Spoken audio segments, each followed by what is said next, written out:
Previously on the True Blue Challenge. I took on the FR Challenge, scored a few comebacks, entered the MX5 only championship, discovered the usefulness of quality practice sessions, added a lot of money to my bank account, and was left pondering on my next steps. With that had been said, I welcome you back to the world of Gran Turismo.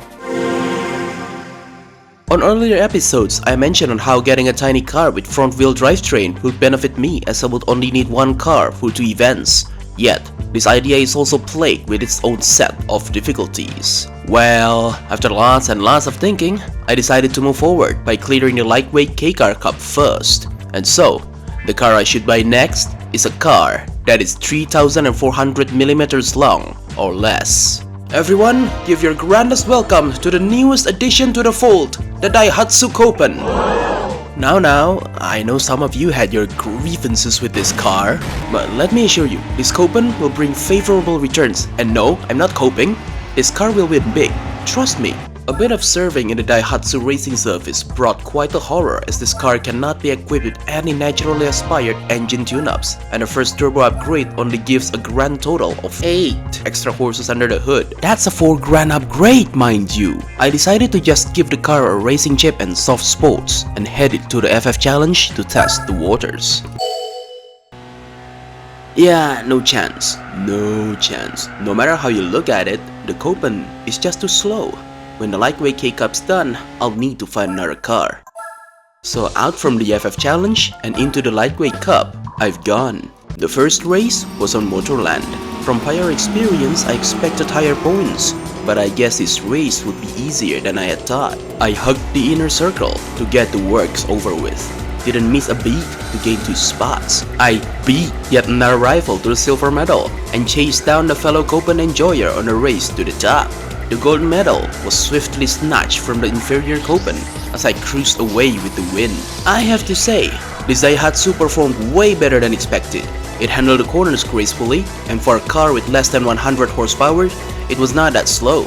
In my opinion, this car would make for a better starter car than the brash, wild MR2 because on how tame this car is. Sure, the MR2 would have an easier time winning the Sunday Cup, but with the Copen, I believe someone who is totally new to racing games, much less to a game like Gran Turismo, would easily get the gist of driving around here. That's 1 win out of 3. Round 2 was set on the Tsukuba circuit. I quickly took care of the boxy looking lap and turbo.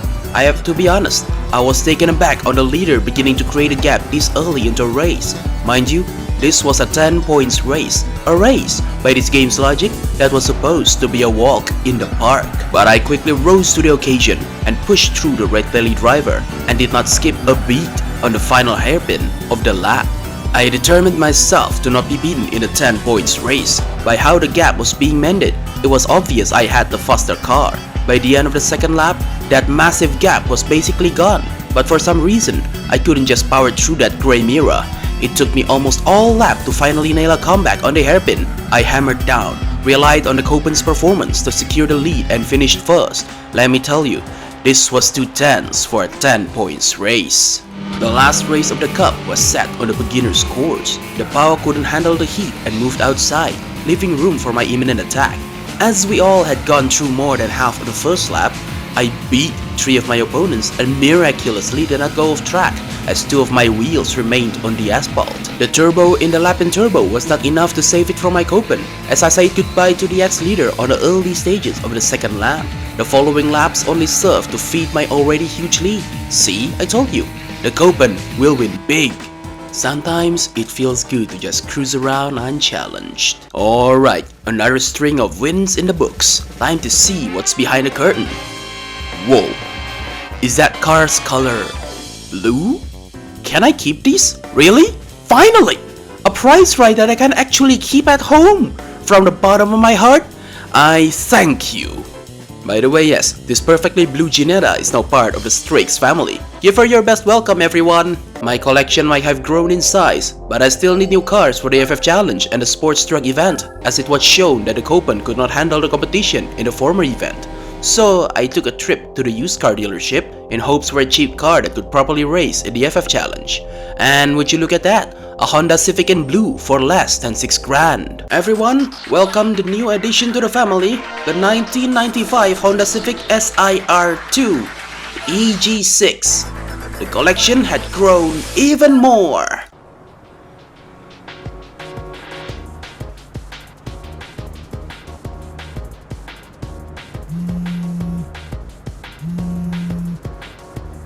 Hi, it's me. Congratulations on the win at Lightweight K-Car Cup. Thanks. By the way, I heard you got a Gelato G4 from winning that event, right? Yeah? Why? Well, the Lightweight British Series is coming up, but all I have is this Miata. Can I borrow your G4? I promise I'll return it in perfect condition. Sure. One thing though. What is it? I'll need collateral. That's a prized member of my garage you're gonna borrow after all. You won't be using your Miata while you're in that event, right? I guess so. Do you want my Miata as collateral? Yeah, all you need to do is to let me store your Miata in my garage until you give me my G4 back. Deal? Okay. Good. Meet me at my garage. I'll send you the coordinates. The Daihatsu did win the event I've bought it for, but I had yet to reach break-even point with it, let alone profit from the Copen. That's when I noticed the Copen race. The Copen race is an event comprised of 3 races. As its name suggests, the only model running in these races is the Daihatsu Copen. What's interesting is the reward for each win. 7,500 credits for a race only needing a national A-grade license and a Copen. This is massive. Allured by the promise of fortune, I signed myself onto the race. The first event was held on Tsukuba circuit. I only got 2 laps to climb from 6th to 1st. Judging from how well my competition was holding up, I must make my move fast. I used the outer line to overtake the yellow car, tailgated wide hardtop and slingshot past it on the hairpin. Persuaded the silver Copen to give up third and kept my pace with the rest of the racers. Before I knew it, I was in the final lap. Whatever moves I had, I would need to use them now before the race ended. I took second and finally gained first with a totally fair, non-contact technique that certainly did not screw the black Copen over in any conceivable way. Yep, definitely won fair and square. I sped up on the straights to secure my victory and ultimately finished first. Wow, the dominant black Copen ended up in third?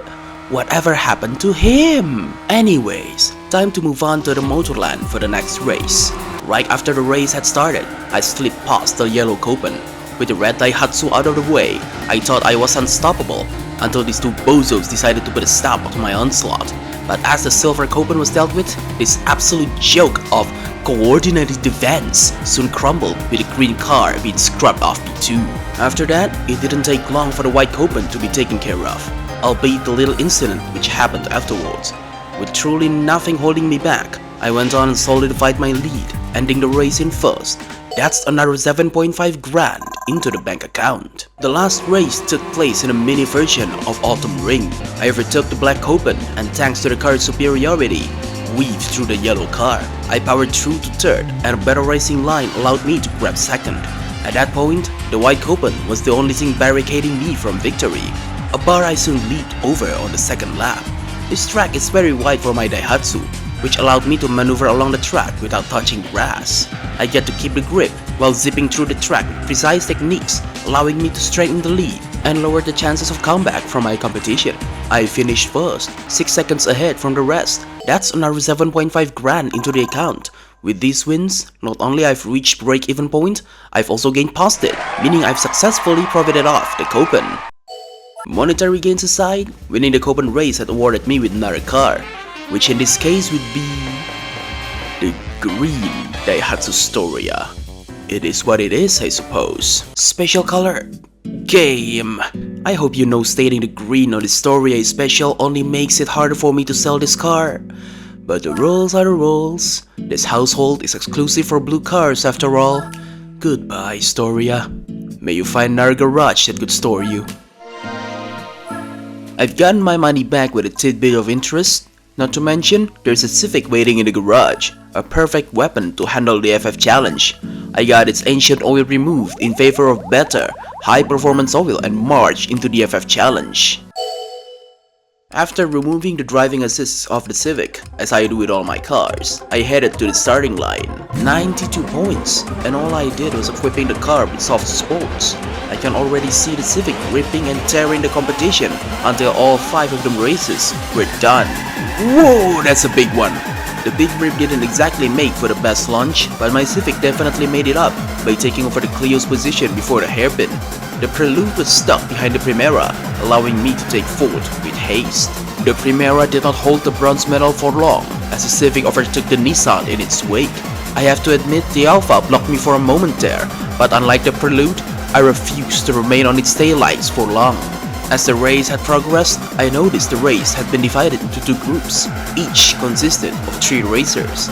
I employed the famed late braking technique, thinking it would be enough to get the Celica out of first, but the Toyota was more defiant than my prediction. Still, it was not powerful enough to hold me from getting first. I had full confidence on my Civic's power on the straights, but it became apparent to me that Celica was not that far off in terms of speed, as it slingshot past me after enjoying the slipstream provided by yours truly. Fortunately for me, a turn came up, ruining the Celica's plans to retake the crown. I remained in first. The Civic displayed understeery tendencies and launched right to the grass. Fortunately, I've built quite a gap, which managed to protect my post while I recovered. That's one win in the book. On to the next race. The second race was set on the east course of Suzuka Circuit. Like before, the burnout did not help my launch at all, but I caught up quite fast as the Vectra was bumped off 5th right on the first corner. The Peugeot was too slow to keep 4th and the Renault was next. Of course it had to give me a party gift right on the turn. I overtook the convertible 206 with clean movement and outsped the Taurus on the last corner of the lap. Apparently, the front left tire took most of the brunt as the icon turned bright green before the rest. I overshot the corner and momentarily touched sand. I must admit I felt the creeps crawling on my back out of fear the Civic would fly off control, ruining my race. Thankfully it didn't happen. I gathered myself, put the hammer down and get things going. I took the final corner much more gracefully on the final lap and managed to finish 9 seconds ahead of the competition. The third race was hosted on the bustling city of Hong Kong. Right on the first corner, the Megane was out of the competition. I zipped past the Coupe Turbo and tailgated the Peugeot down the bustling Market Street. The French automobile tried to perform a switchback on the corner, yet failed to see the car simply lacked the power to pull a fast one on me. Or that's what I thought before it eventually took its spot back on the straights. Good thing I took the inner side of the turn and put it back out from the podium. I underestimated the hairpin and introduced myself rather rudely to the grey walls.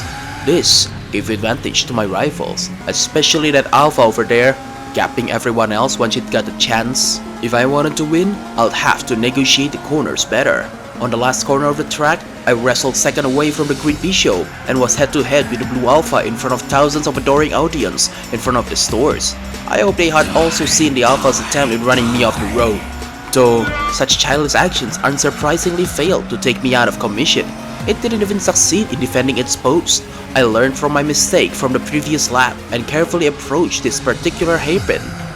Okay, wasn't perfect, but definitely an improvement. For some odd reason, the Alpha was not as mighty as before on the straights this time, and I ended the race in first, bagging home a 108 A-Spec points, as well as some cash.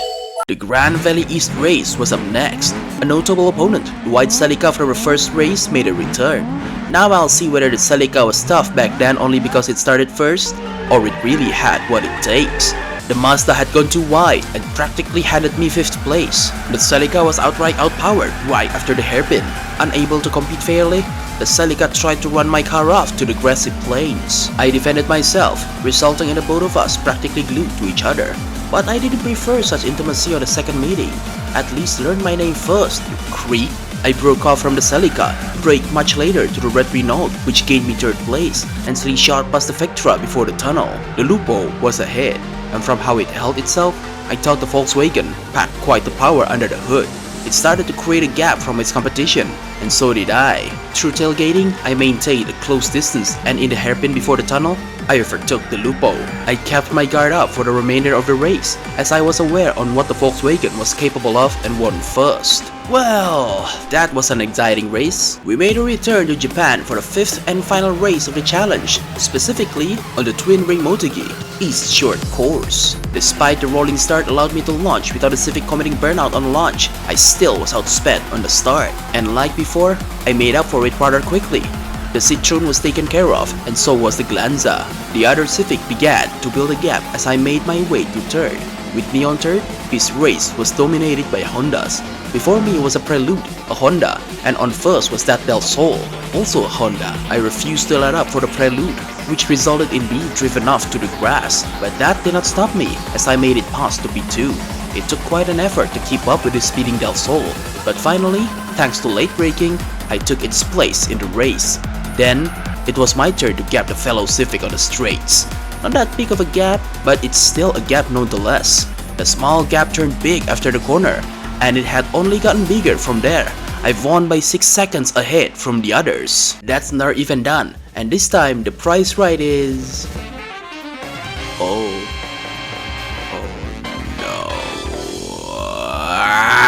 no. I'll just think that was me donating the Mazda to someone else. This garage is clearly not for it.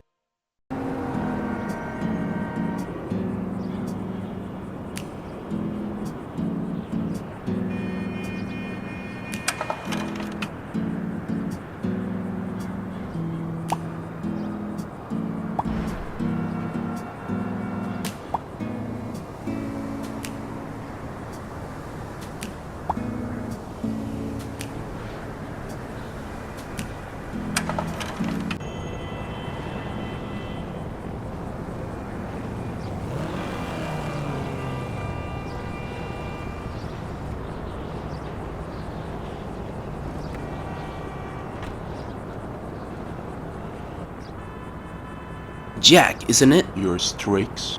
Yes, I am. Good. You race for Blue Lock's Blue Trooper, no? Yeah, what of it? Figure. Look, all I can say is Blue Lock isn't what you think he is. Be careful around him. Right. So was that the only thing you wanted to tell me? Of course not. I am here to offer cooperation. I'm listening. There's an empty warehouse under this garage. You tell me what Blue Lock's up to. I'll let you use it. Sounds interesting. I am running out of space in my old garage, but I'll need to see the warehouse first. Follow me.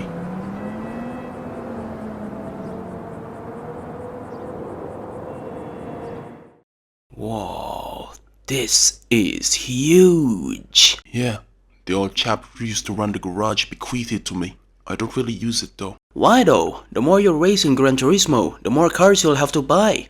Not to mention the prize cars from winning events. I sell most of them. They're useless anyway. Huh. So, what's going on between you and Mr. Bluelock anyway?